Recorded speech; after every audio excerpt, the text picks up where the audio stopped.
મથુરામાં વાગી મોરલી, ગોકુળમાં કેમ રેવાય રઘુરાય રણ છોડજી. સોનાના હિંડોળે દ્વારકામાં દીવા બળે,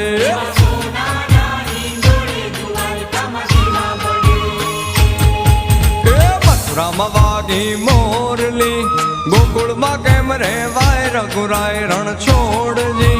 સોનાના હિંડોળે દ્વારકામાં દીવા બળે.